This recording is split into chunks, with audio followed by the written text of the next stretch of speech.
for a minute. I don't even know why Mississippi State has just been ranked. Real talk. Like they have a couple losses, and I'm just like, yeah, how are you still ranked? Like a bunch of people in front of you lost. How are you still ranked and you lost too? Kentucky's ranked up there still. They fought hard against Georgia, but Georgia just outclassed them. Just better talent. They killed them running the ball. Georgia is honestly the only team that has a chance of beating Alabama.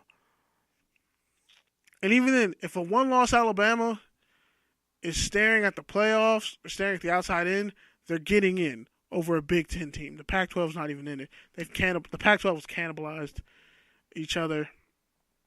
It's just not happening. So, I honestly UCF, they're probably gonna get hosed again. They might be an at-large. Hopefully, it works out, but I just don't see it happening anytime soon. I'm gonna run down top 10. Oh, Notre Dame is ranked third, 9-0. Yeah. Alabama, Clemson, Notre Dame are all undefeated. Michigan is ranked fourth at 8-1. I think they had a loss to like Iowa or some shit. Or I don't know. It was a weird loss. But they are playing their best football. Georgia's ranked fifth. Oklahoma's ranked sixth. LSU is ranked seventh at 7-2. Washington State is ranked eighth. Don't even get me started on how Washington State is ranked eighth. That shit's crazy. They beat Oregon, but still, I don't think they're the eighth best team in the country. USC beat them. West Virginia's ranked ninth. They're 7-1. They had a hell of a comeback win against Texas. Will Greer threw one of the best balls I've ever seen. Pause. And that cat's gonna you just put on that tape of his game-winning touchdown throw against Texas, and everybody was celebrating on the logo, and Texas got mad. But if you don't want people celebrating your logo, don't fucking lose. Just saying. Bruh. Don't lose. Don't complain if you get your ass kicked. When you lose, say nothing. And when you win, say nothing. When you lose, say less. Syracuse football is ranked 13th in the nation. Just want to shout out to Dino Babers. Shout out to black head coaches with really great hairlines.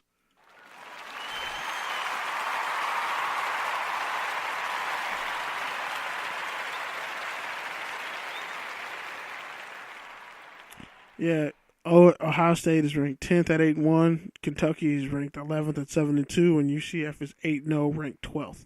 And Syracuse is behind them at 7-2. So I'm kind of just North Carolina State's ranked. Florida's ranked. Mississippi State 16th. Boston College. Michigan State somehow still ranked. I hate Michigan State. Texas is ranked. Penn State is ranked. Iowa State, Fresno State at 8-1, 23rd. Washington's ranked. Auburn's ranked. And most of the teams I mentioned, except Boston College and Fresno State, all have 3 losses. So, when it comes down to it, Notre Dame can't really afford to lose to USC, even though I think that could be an upset. But they almost lost to Northwestern, but they're going to be playing Florida State, Syracuse, and SC to end their season.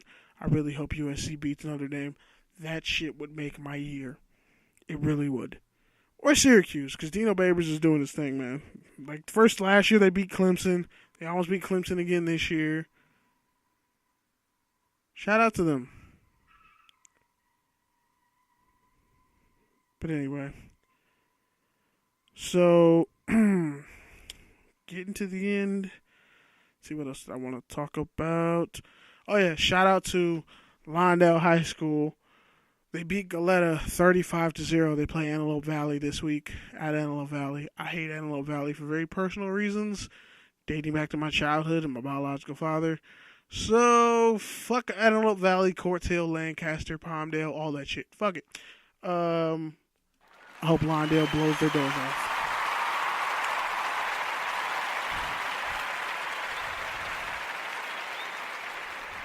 Shout out to that senior class for Lawndale, too. 4 straight Ocean League titles, so one of which they shared. 4 straight Ocean League titles, pretty much like the winningest class in school history. And a couple guys who got D1 offers. So shout out to them. Coach Clark was voted NFL Coach of the Week. San Diego Chargers came to the game and everything gets Hawthorne High. Shout out to them. I hope y'all win. Hope y'all crush it. Get to state, man. They're in Division 5. They got a pretty good matchup. It's going to be interesting in Antelope Valley. Hope they knock them out the box. So again, congratulations to Lawndale High School.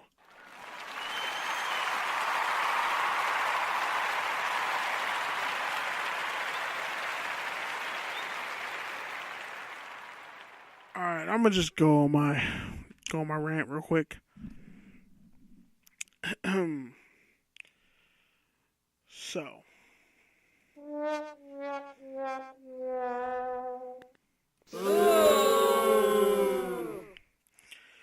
I did those last two sound effects because honestly, I don't know who's tanking worse, America or the Oakland Raiders.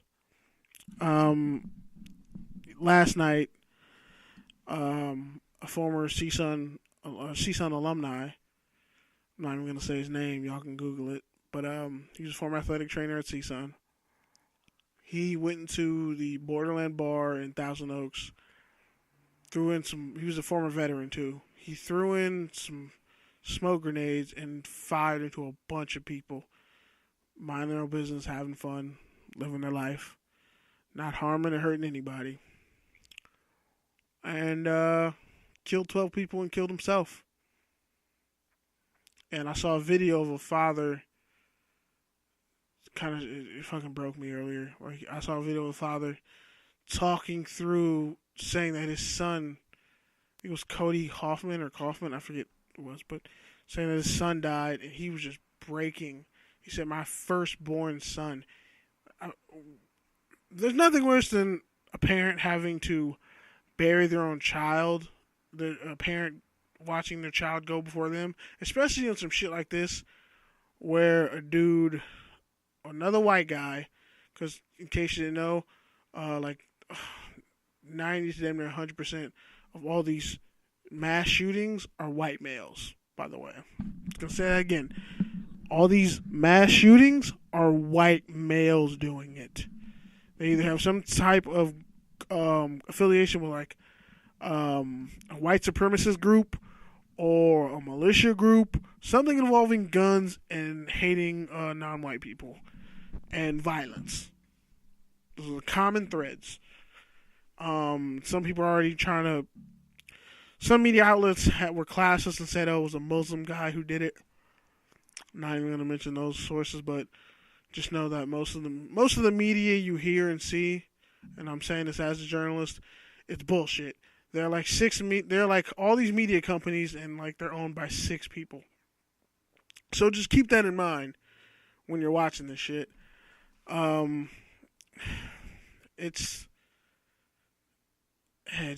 It boiled my blood because like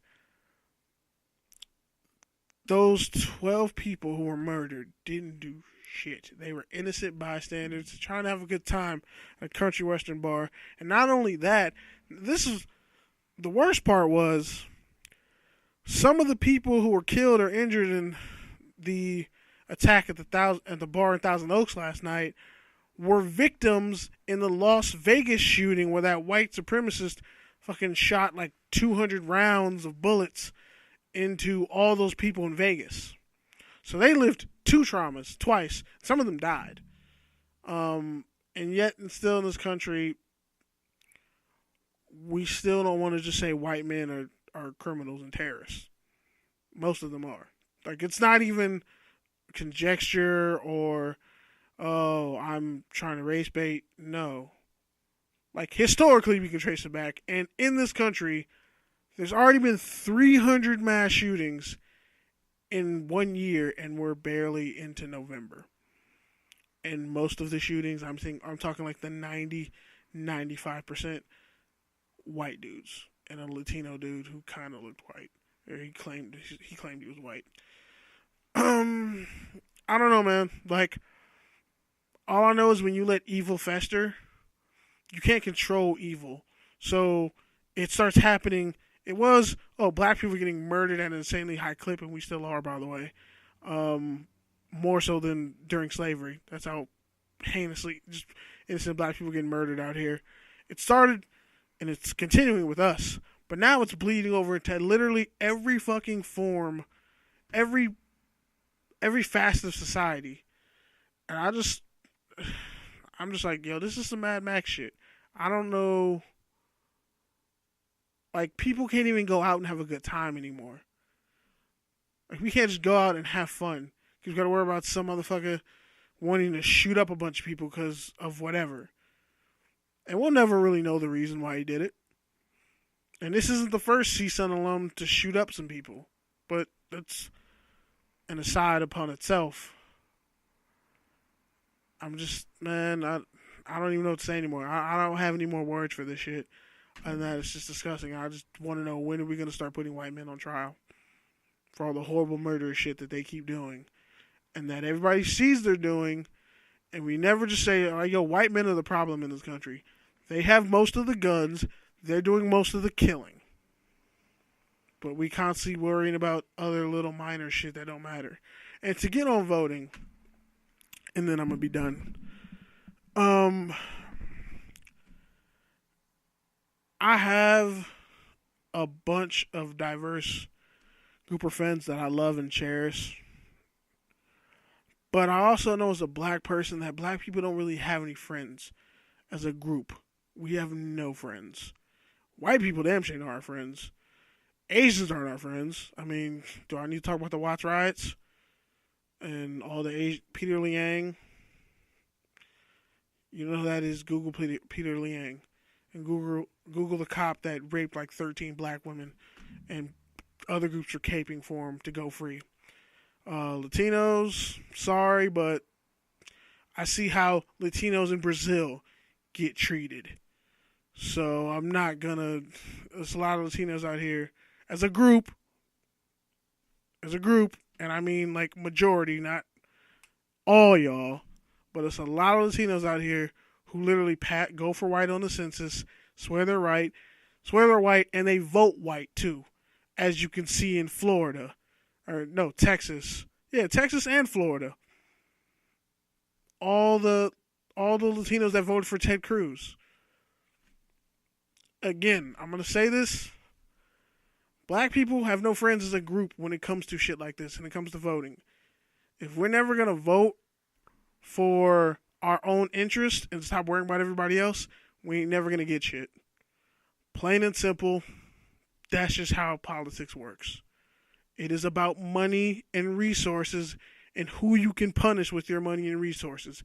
And if you don't have money and resources to punish people who don't follow your agenda, by the way, yeah, you need an agenda first.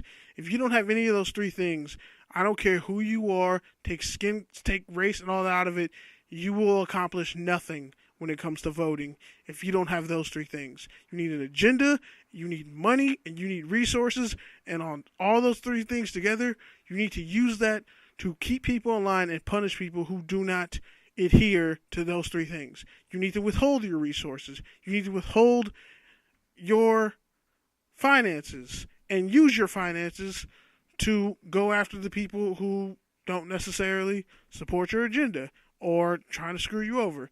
We see that all the time. Like, it's simple politics, simple political science. So, for everybody like, oh my God, all this voter suppression, all this shit's horrible. Well, are you willing to put skin in the game for it? Are you going to put money on it? Are you going to link up with like-minded people and start some shit? Or are you just trying to survive today?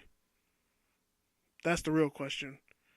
Whether it's the NFL, whether it's the WNBA, are you just trying to survive? Are you just looking out for yourself? Are you just trying to get by? Because if not, I mean, you know, we can all hang together or hang separately, but we all gonna hang. So how y'all want to go out? That's all I really got to say. Sorry, this was kind of heavy and personal, but honestly, and sorry I'm like fucking snorting into the mic. It's disgusting. I'm going to go rest my voice. But I just want y'all to know when it comes to this whole voting shit, if you don't vote, fine. If you do vote, fine. But your intentions are what matter, whether you vote or don't vote. what you're voting for, why you're doing it, how are you going to enforce and ensure that your wishes for who you're